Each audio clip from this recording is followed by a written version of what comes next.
Hey guys, welcome to my channel. In this video I am sharing a quick little thrifted side table makeover. So I've had this little side table for a couple years. I bought it at a thrift store for probably around $10 or $15, and I decided it is finally time to give it a little DIY painted makeover. So the first thing I'm doing is just taking my sander to it and just sanding a little bit to get rid of that sheen. And there were a couple weird imperfections that I tried to get out a little bit, but a lot of them remained. I did not go out of my way to make this a perfect job. So next I wiped off all my sanding dust using a microfiber cloth, and I have these little painter's pyramids here that I am going to prop the table up on. These things are amazing. I highly recommend them if you do a lot of painting. I'll have as many links as possible below in my description box if you're interested in any of the items that I use. And I'm gonna go ahead and do a coat of primer. I just had this Kills latex paint hanging around my house, so I pulled it out and primed up the table. I will start by saying I do not like chalk paint.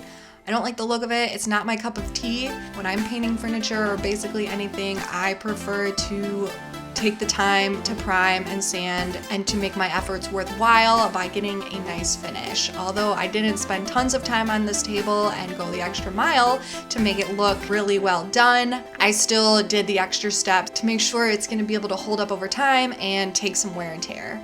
This table has these little drawer trays that pull out. I didn't really care to paint them or spend any time on them because I never pull them out, so I just painted around them.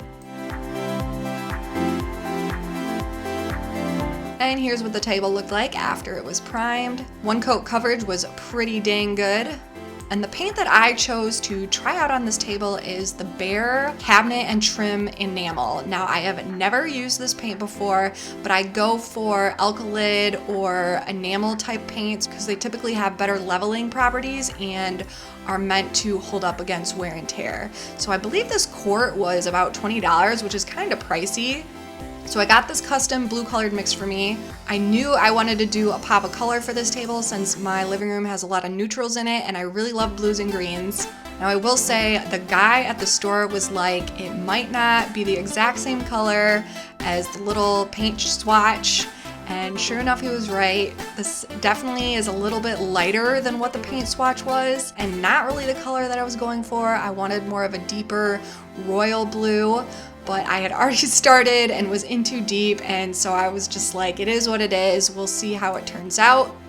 So like I said, this paint is kind of pricey, but I was pretty happy with it. It did level out really nice to get rid of a lot of those brush strokes from being visible. It has really good coverage, and the consistency is nice and thin and easy to work with, so it's not super gloppy.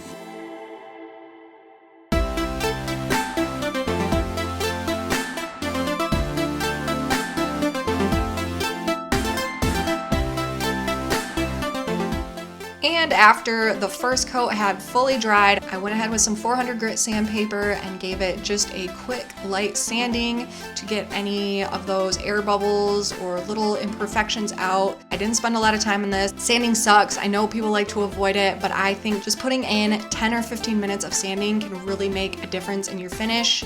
And then I wiped off all the dust and went ahead with my second coat. I'm definitely used to doing about 3 coats of paint on any type of furniture, so the fact that I was able to do this with 2 coats is pretty great. Like I said, I was very happy with the coverage of this paint. The only drawback that I would say that this paint had was it bubbles really easily. I mixed it really slowly to try not to get any air bubbles in it, and it still got air bubbles in it. Another drawback from the paint is because it is a thinner, more watery consistency, it does get really drippy. So you want to make sure you're watching for drips and constantly, checking on those and making sure that you are wiping away excess paint with your brush before it dries. And here is what the final product looks like. Like I said, the color is not exactly what I was going for. I would have liked it to be a little deeper and darker blue, but I don't hate it. And it did dry darker than what the paint looked like applying it on. I just styled the table with this Thrifted chinoiserie lamp and some coffee table books and some marble coasters. But I would say for a thrifted table, I'm pretty happy with the results. My living room is slowly coming together. This is some fabric that I want to get some pillow covers made with that really inspired kind of my color palette that I was pulling from. Alright you guys, thank you so much for watching. I really appreciate it. Please give it a thumbs up if it helped you in any way. And make sure you hit that subscribe button for more DIY type of videos like this one. Thank you so much for watching, and I'll see you in my next video.